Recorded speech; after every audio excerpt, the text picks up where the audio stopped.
50 केसनि में घुर्बल 9 ॾोहारियुनि हथियार फिटा करे गिरफ़्तारी ॾेई छॾी आहे। बरकत बंगलानी टोले जा समूरा ॾोहारी एसएसपी जेकबाबाद वटि पेश थिया आहिनि।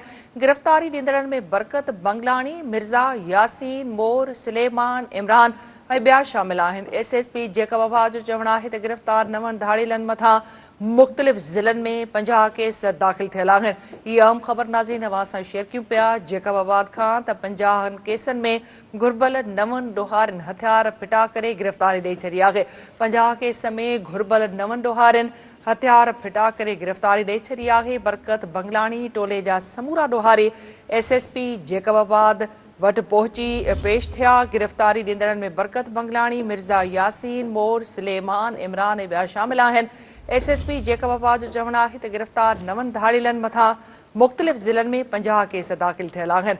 50 केसनि में घुर्बल 9 ॾोहारियुनि हथियार फिटा करे गिरफ़्तारी ॾेई छॾी आहे। बरकत बंगलानी टोले जा समूरा ॾोहारी एसएसपी जेकबाबाद वटि पेश थिया आहिनि।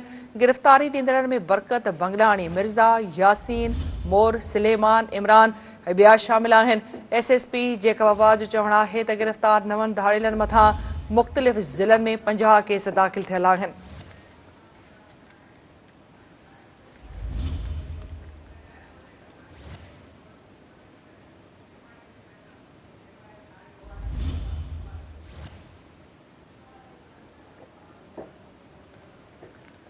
पंजाह केसनि में घुर्बल 9 ॾोहारियुनि हथियार फिटा करे गिरफ़्तारी ॾेई छॾी आहे। हीअ अहम ख़बर अवां सां शेयर कयूं पिया त 50 केसनि में घुर्बल 9 ॾोहारियुनि हथियार फिटा करे गिरफ़्तारी ॾेई छॾी आहे।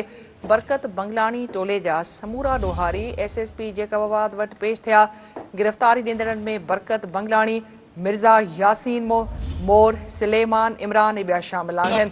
एसएसपी जेकबाबाद जो चवणु आहे त गिरफ़्तार 9 धाड़ीलनि मथां मुख़्तलिफ़ ज़िलनि में 50 केस दाख़िल थियल आहिनि। 50 केसनि में घुर्बल 9 ॾोहारियुनि हथियार फिटा करे गिरफ़्तारी ॾेई छॾी आहे। बरकत बंगलानी टोले जा समूरा ॾोहारी एसएसपी जेकबाबाद वटि पेश थिया।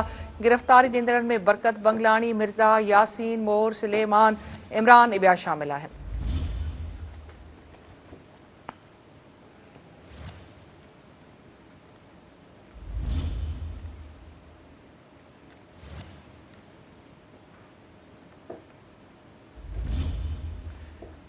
पंजाह केसनि में घुर्बल 9 ॾोहारियुनि हथियार फिटा करे गिरफ़्तारी ॾेई छॾी आहे। अहम ख़बर खां अवां खे अपडेट कयूं पिया। बरकत बंगलानी टोले जा समूरा ॾोहारी एसएसपी जेकबाबाद वटि पेश थिया आहिनि।